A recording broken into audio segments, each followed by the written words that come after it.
Magandang araw sa inyo mga ka-Shih Tzu lovers. Ayan, nakita nyo yung mga alaga ko.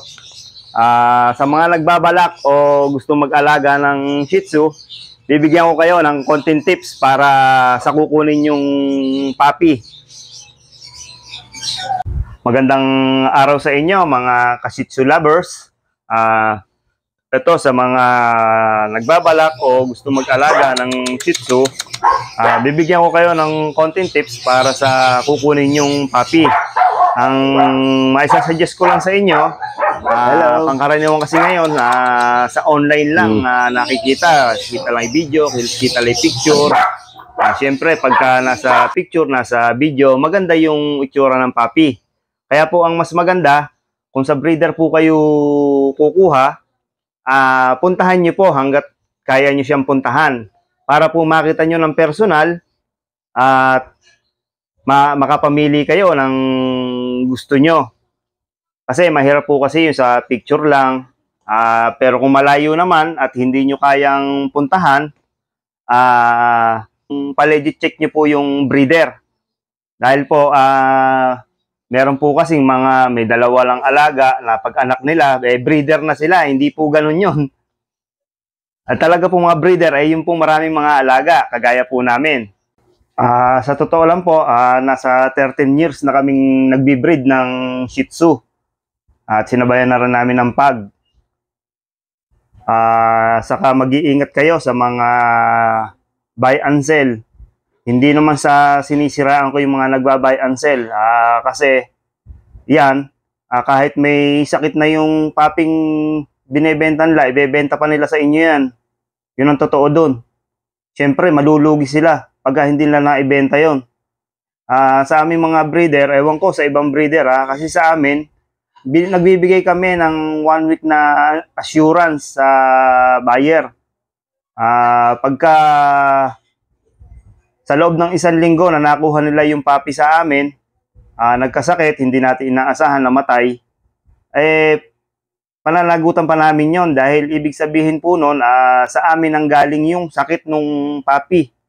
Maliban na lang po kung nahulog yung puppy o natapakan. Pero sa loob ng hindi po namin ilang araw inaano yun sa assurance nila. Puppy. Dahil pagkakamali na po ng buyer yan.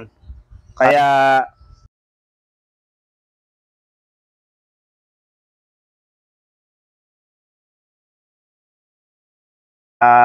pinapalitan namin yung puppy. Kung minsan naman, binabalik naman lang namin yung payment nila. Ganun ang ginagawa namin. Ewan ko lang po sa ibang breeder kasi syempre alam naman natin medyo pricey ang Shih Tzu. Kawawa naman po yung buyer. Kaya po ganun ang ginagawa namin. Saka po isa pa, pagka po kukuha kayo, mas maganda po talaga sa breeder. At saka po gawin nyo, lagi kayong magke-kennel visit. Pagka po titingin kayo ng puppy na gusto nyong alagaan, kahit po sa anong breed ng aso, ganun po ang gagawin nyo. Meron po kasi, bagay matagal na po yun, kwento lang, na nakabili sila ng puppy, nag-meet up lang sila. Ngayon, pagkaka-meet up nila, hindi daw yun yung puppy na ipinakita sa kanila sa video o sa picture na isinend sa kanila. Kaya, ayun, sabi ko nga, mas mainam, nagke-kennel visit kayo. At ganun nga, kung malayo nga, ipa-legit check nyo yung breeder. Ganun po ang pinakamagandang gawin. At saka po pag titingin kayo ng puppy, siyempre, depende naman po sa price yan.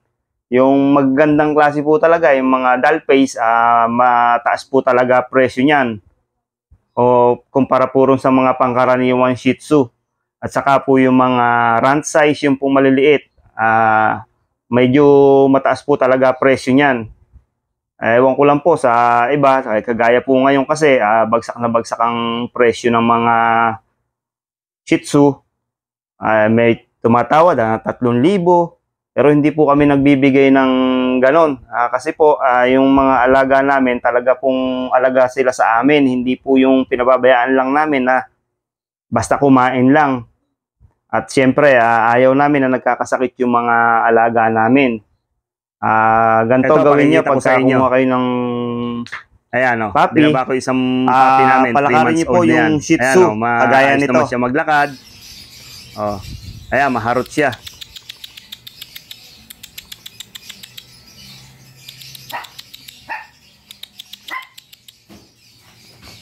Ayan, ganyan po ang gagawin nyo para ma-check nyo siya ng mabuti kung wala bang problema yung paglalakad niya, kung masigla ba siya.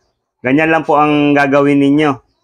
Saka yung puppy, pagka healthy siya, makikita nyo lagi yung buntot niya. Pagka nilapag nyo siya at pinalakad nyo, lagi po nagsusway, gumaganon-ganon po yung buntot niya. Yun po yung mga healthy. Tapos syempre po, i-check nyo yung vaccine, yung deworm. I-check nyo po kung naka-updated, at kung hindi naman, sasabihin naman sa inyo yan ng pagkukunan nyo. Yun po ang pinaka-importante, yung vaccine.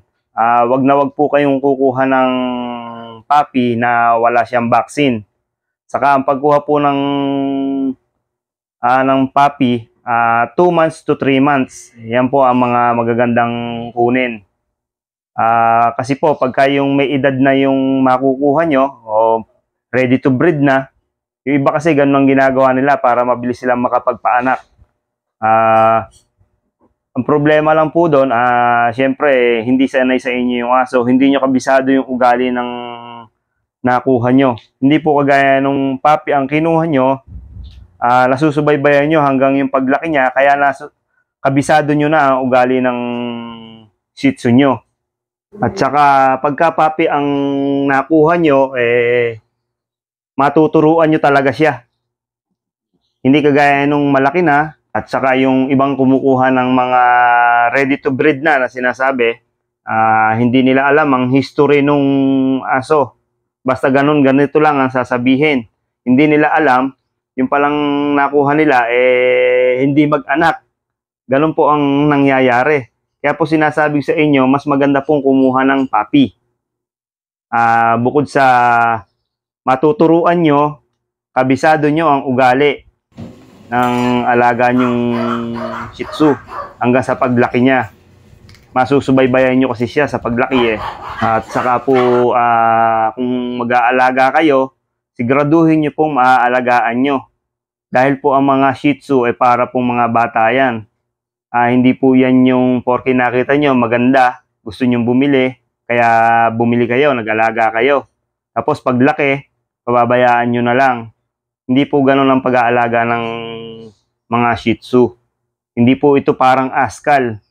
Ang pag-aalaga po ng Shih Tzu talaga pong magastos. Pagpapagroom, vitamins, tapos yung nga dog food nila, yung pagkain. Marami pa po ang vaccine, at pa-check up nyo yan. Yearly, meron silang ibubus nyo sila ng vaccine. Ganon po ang mga Shih Tzu. Hindi naman po kasi ganon lang ang pag-aalaga sa kanila. Ayan, ito po yung alaga namin si Rhesus. Maraming salamat po sa inyo. Sana po may natutunan kayo. Hanggang sa susunod po.